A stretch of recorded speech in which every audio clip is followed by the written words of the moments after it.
Assalamualaikum warahmatullahi wabarakatuh. Perkenalkan, saya Nur Alfandi dengan NRP 0922040091. Pada video kali ini, saya akan melakukan demonstrasi mengenai evaluasi akhir semester, yaitu mata kuliah praktikum jaringan dan pemrograman web.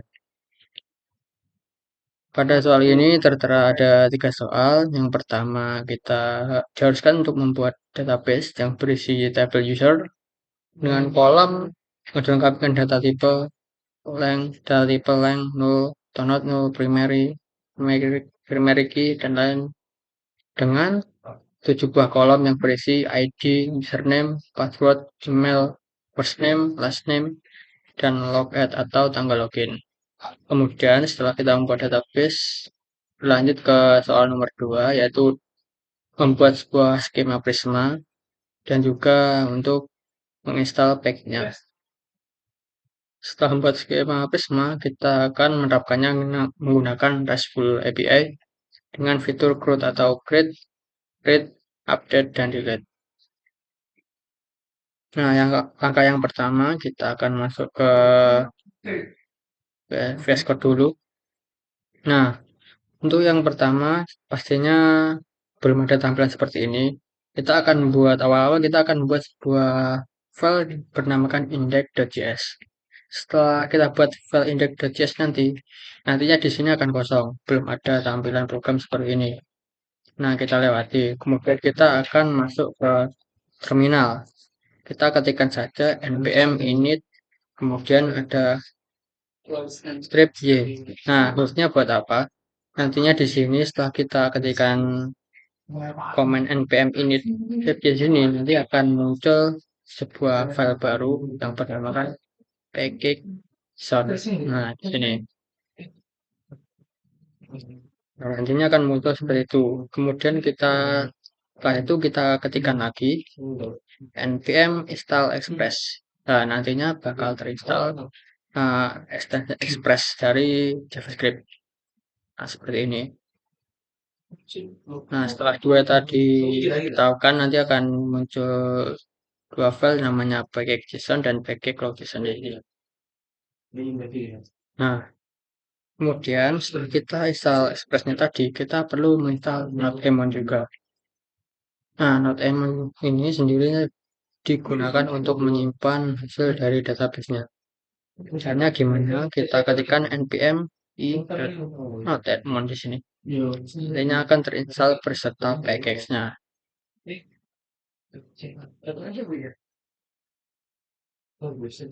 Nah, setelah terinstall Node-emon-nya, kita berlanjut ke di sini, package.json di sini.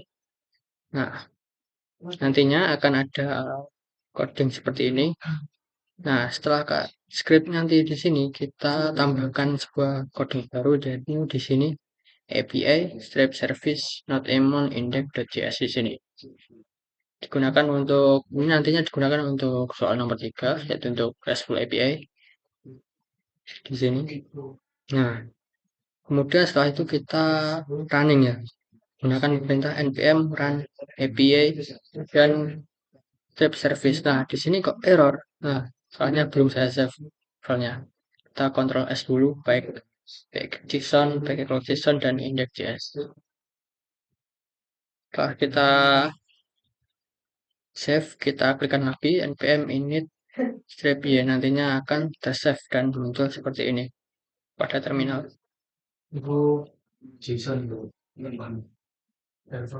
Nah, setelah terinstall dan ada Node-emon, Express, kemudian APS tadi, selanjutnya kita akan buat database. Nah, database-nya sendiri kita akan memerlukan sebuah Prisma. Skema Prisma jadinya database-nya nantinya akan tersimpan di skema Prisma. Langkah pertama untuk menginstal atau menambahkan Prisma, kita ketikkan saja di sini. Yaitu kita ketikkan npx Prisma. Benar di sini. Untuk lebih jelasnya, ini npm install Prisma save dev. Di sini yang saya biru di sini di bawah di terminal. Nah, nantinya akan akan tercipta sebuah folder baru bernama Prisma. Ini Prisma.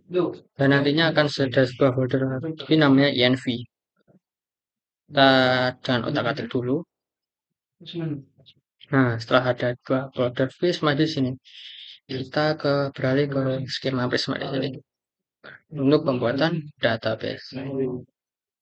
Nah, sebenarnya ini berkaitan dengan soal nomor 2, yaitu dengan skema Prisma. Soalnya database-nya tersimpan di sini. Kita buat database-nya di sini. Jadi untuk namanya kita ada model user di sini. Saya beri nama user di sini.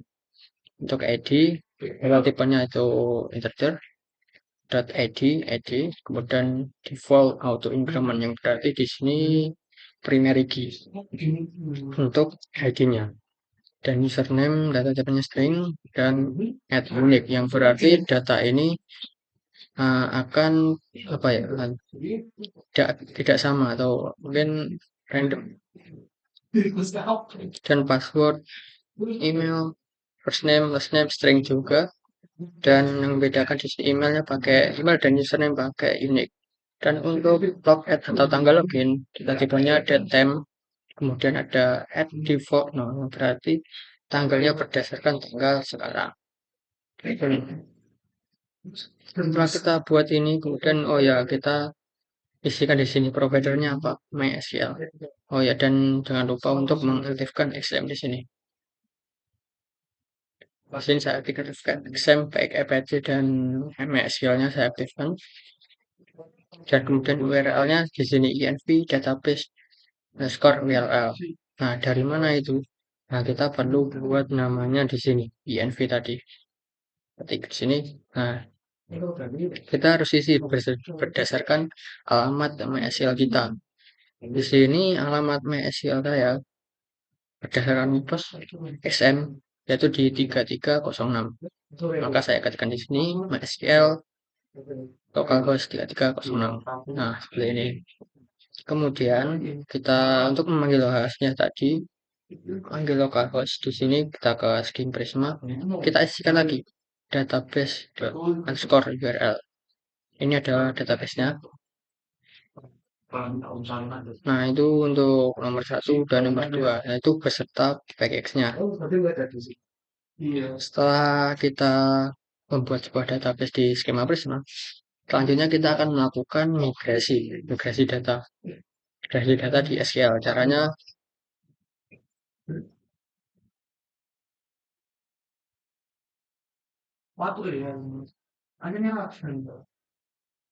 sebelum migrasi data pastikan package seperti ini ya, npm install express body parser or Prisma atau Prisma client ini terinstall juga. Karena ada package yang perlu diperlukan yang digunakan untuk menjalankan Chrome di sini. Dan npm install di parser harus diinstal juga. Kemudian setelah diinstal kita lakukan migrasi data yaitu dengan klik npx prisma migrate dev setiap 2 kali, kemudian name init. Setelah kita lakukan migrasi data di terminal, nantinya akan muncul sebuah folder lagi yang namanya migration di sini. Pada folder migration di sini nanti ada sebuah file yang bernama migration.sql seperti ini. Nah, ini otomatis akan terbentuk. Jadi ini bukan codingan dari saya lagi. Jadi data yang kita buat tadi, database yang kita buat tadi di skema Prisma nantinya akan tampil di sini di migration.sql.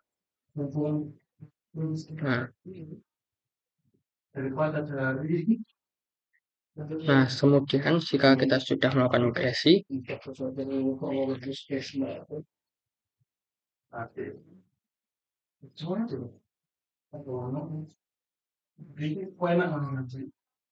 setelah kita akan melakukan migrasi nanti tampilan seperti ini ya.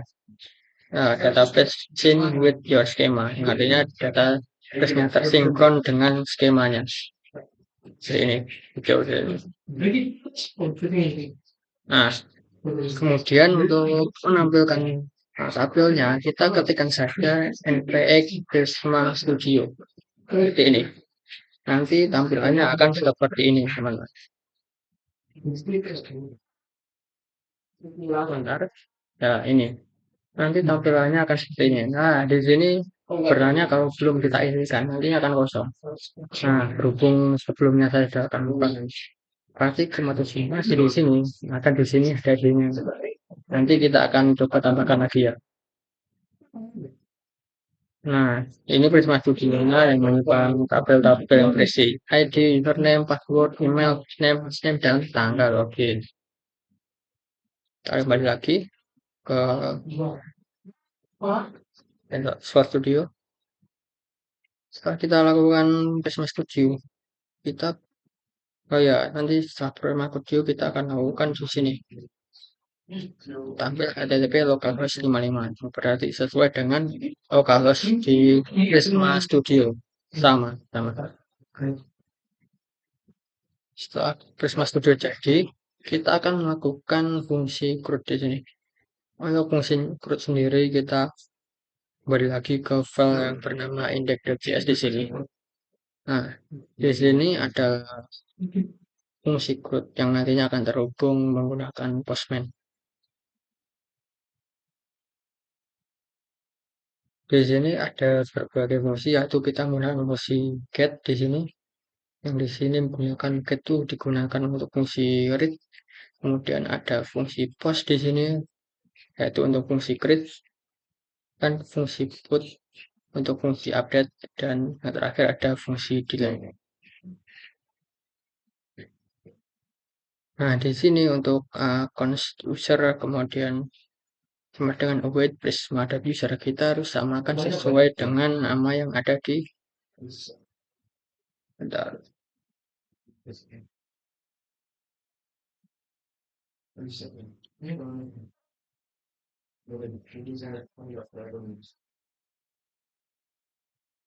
Nah, nama yang ada di skema prisma lah, modelnya.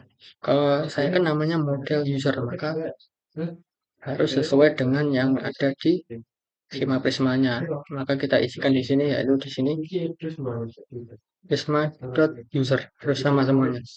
Di sini ada 4 fungsi: get, post, put, dan delete. Nah, dan port yang digunakan di sini adalah port 3000 di sini. Itu untuk program untuk CRUD-nya, dan kemudian kita akan melakukan simulasi untuk CRUD-nya menggunakan RESTful API. Ini bukan salah satu program RESTful API juga ya teman-teman. Kita akan menggunakan software tambahan, yaitu sebuah software bernama Postman. Nah, selanjutnya kita akan coba untuk menambahkan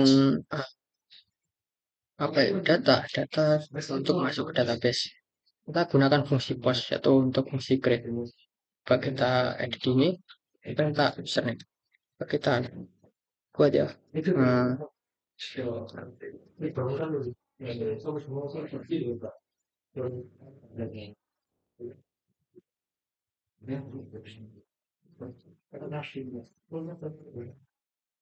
Nah, kita akan coba buat. Kemudian kita klik send di sini. Nah, di sini di tampilan bahwa kita sudah membuat data baru yang akan ditampilkan ke database.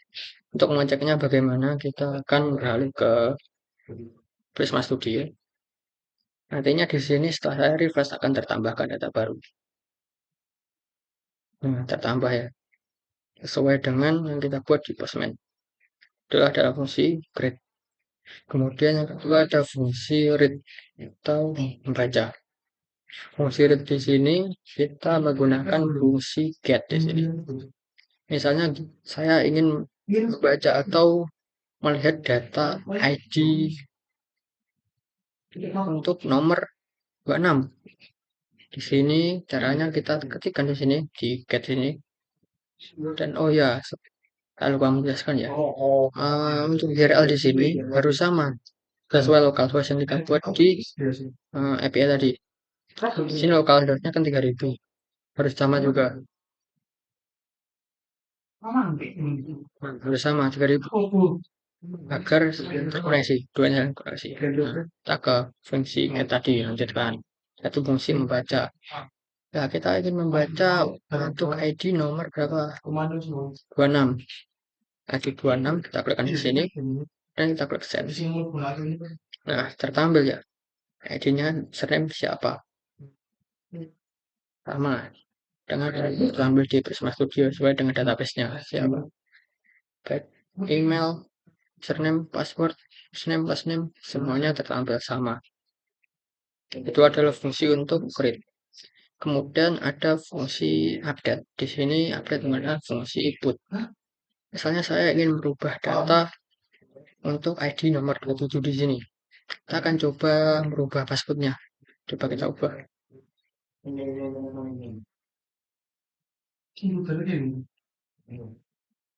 Kita ubah ya, 27. Saya ingin mengubah passwordnya menjadi kebalikannya 5431. Kita klik send. Nah, di sini tertampil ya. Kita cek lagi untuk Prisma Studio-nya, untuk database-nya. Nah, berubah 5431. Ini adalah fungsi update atau di Postman menggunakan fungsi put. Dan yang terakhir kita akan menggunakan fungsi delete, yaitu untuk menghapus data. Saya ingin menghapus data nomor 27. Nah, tinggal kita klikkan saja 27. Kita tidak perlu merubah di sini. Dan kita klik send di sini. Nah, udah, kemudian kita refresh lagi. Nah, di sini untuk ID 27 terhapus sesuai dengan duitnya yaitu delete. Nah, ya, dan juga pastikan untuk harusnya sama yang namanya 3000 harus 3000 sama dengan yang kita buat di sini.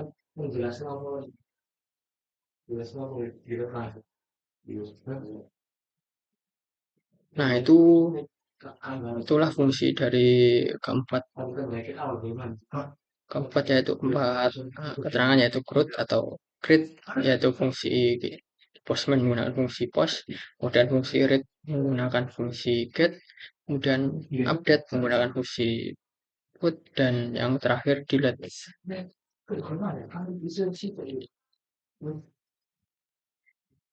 Mungkin itu saja yang dapat saya sampaikan. Jika ada kurang lebihnya, mohon maaf. Wassalamualaikum warahmatullahi wabarakatuh.